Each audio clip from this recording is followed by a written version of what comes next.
नमस्कार, स्वागत है आपका TB22 न्यूज में और मैं हूं आपके साथ शालिनी। आइए बढ़ते हैं आज की मुख्य खबर की ओर। नमस्ते, अस्सलाम वालेकुम। कल वीर रानी कित्तूर चन्नम्मा की उनकी मूर्ति ओपनिंग है। हमारे सीएम सिद्धरामैया साहब, मुख्यमंत्री सिद्धरामैया साहब, उप मुख्यमंत्री DK शिव कुमार साहब, MB पाटिल साहब, तमाम लोग मिनिस्टर MLA सब भी आ रहे हैं। तमाम हमारे बीजापुर के लोग होंगे, बीजापुर जिले के लोग होंगे। कल सिद्धरामैया साहब 12 बजे दरबार ग्राउंड को आ रहे हैं। सबको कड़कड़ी विनंती करता हूँ, सब भी आओ कर को मनवी करता हूँ।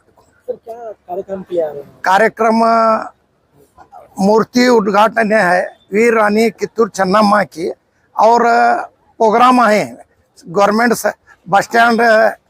बस स्टैंड में नामकरण है, और गवर्नमेंट के काम हैं, गुदली पूजा हैं, उसके वास्ते आ रहे हैं।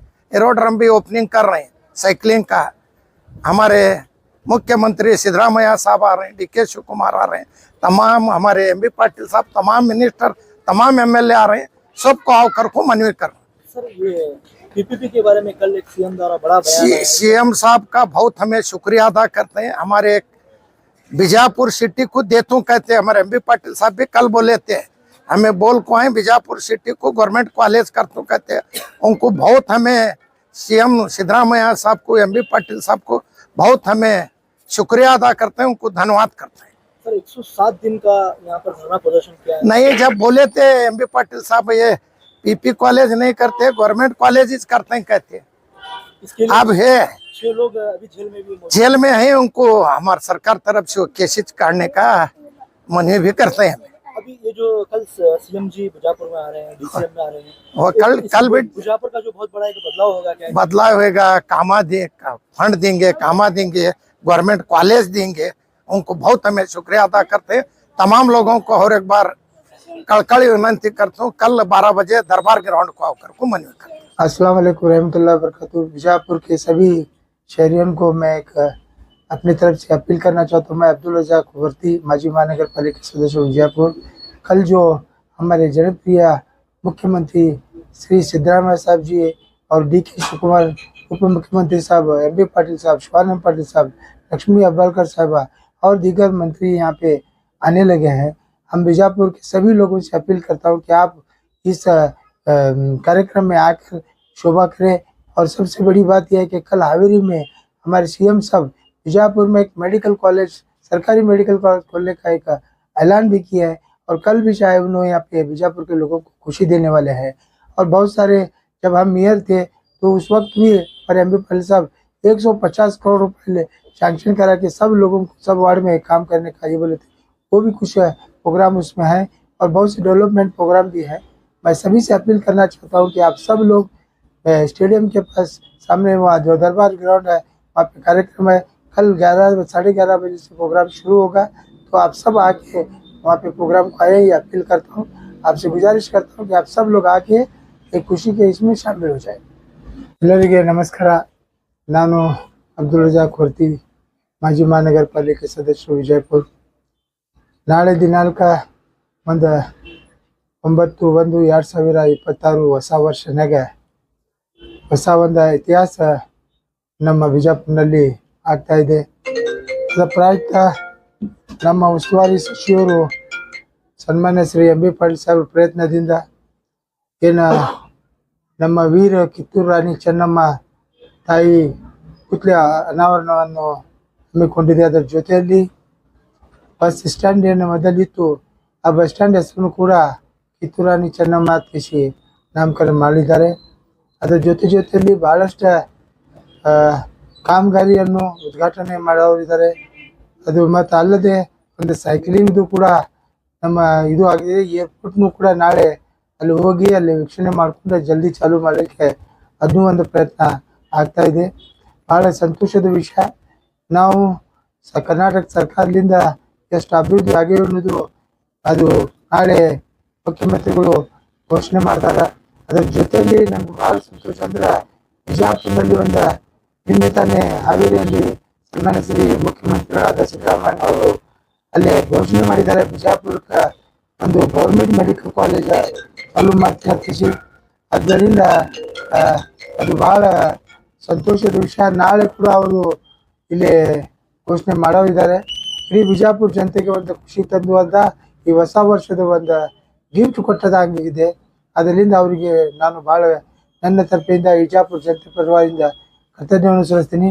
ಮತ್ತು ನಾಳೆ ಕಾರ್ಯಕ್ರಮ ಇರೋದ್ರಿಂದ ಬಿಜಾಪುರನಾಗ ಸಿದ್ದರಾಮಯ್ಯ ಸಾಹೇಬರು ಮತ್ತು ಡಿ ಕೆ ಶಿವಕುಮಾರ್ ಸಾಹೇಬರು ಮತ್ತು ಎಂ ಬಿ ಪಾಟೀಲ್ ಸಾಹೇಬರು, ಶಿವಾನಂದ ಪಾಟೀಲ್ ಸಾಹೇಬರು, ಸುನೀಲ್ ಗೌಡ ಸಾಹೇಬರು ಮತ್ತು ನಮ್ಮ ಸಚಿವರಾದಂಥ ಭಾರತಿ ಸುರೇಶ್ ಅವರು, ಲಕ್ಷ್ಮೀ ಹೆಬ್ಬಾಳ್ಕರ್ ಮೇಡಮ್ ಅವರು ಎಲ್ಲರೂ ಬರ್ತಿದ್ದಾರೆ. ಆದ್ದರಿಂದ ತಾವು ದಯಮಾಡಿ ತಮ್ಮ ಹೆಚ್ಚಿನ ಸಂಖ್ಯೆಯಲ್ಲಿ ಬಂದು ಈ ಕಾರ್ಯಕ್ರಮಕ್ಕೆ ಶೋಭೆ ಮಾಡಬೇಕಂತ ತಮ್ಮೆಲ್ಲರಿಗೂ ಮನವಿ ಕೂಡ ಮಾಡ್ತಾ ಇದ್ದೀನಿ. ಎಲ್ಲ ಮಹಾನಗರ ಪಾಲಿಕೆ ಗೌರವಾನ್ವಿತ ಸದಸ್ಯರು ಕೂಡ ತಮ್ಮ ತಮ್ಮ ವಾರ್ಡಿಂದ ಎಲ್ಲ ತಮ್ಮ ಜನರಿಗೆ ತಗೊಂಡು ಬರ್ತಿದ್ದಾರೆ.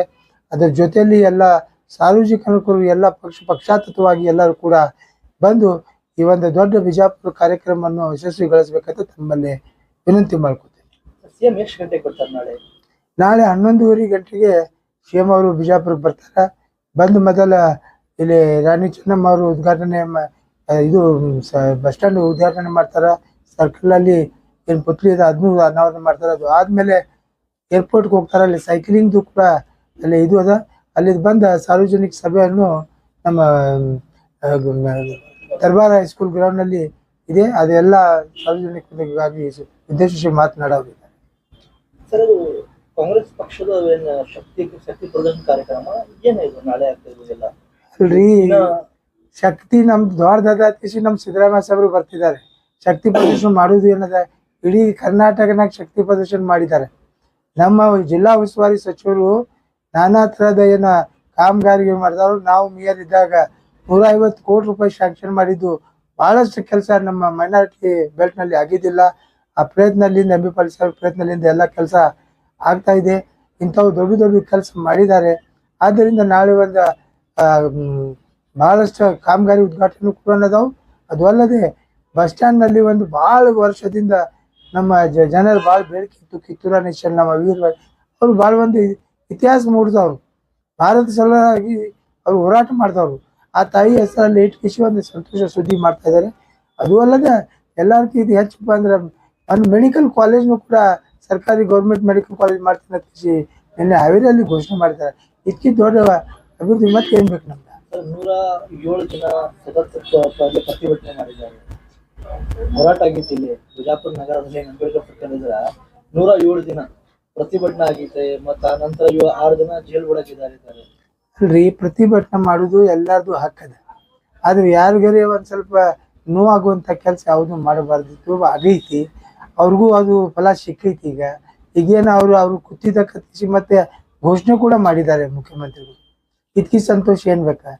ಅವ್ರ ತ್ಯಾಗ ಬಲಿದಾನ ಏನಾಗೈತಿಲ್ಲ, ಜನ ಎಲ್ಲ ಅದಕ್ಕೆ ಅದು ಇದು ಮಾಡ್ತಾರೆ. ಅದಕ್ಕೆ ಅವರು ಪ್ರಯತ್ನ ಮಾಡಿದ್ದಾರೆ.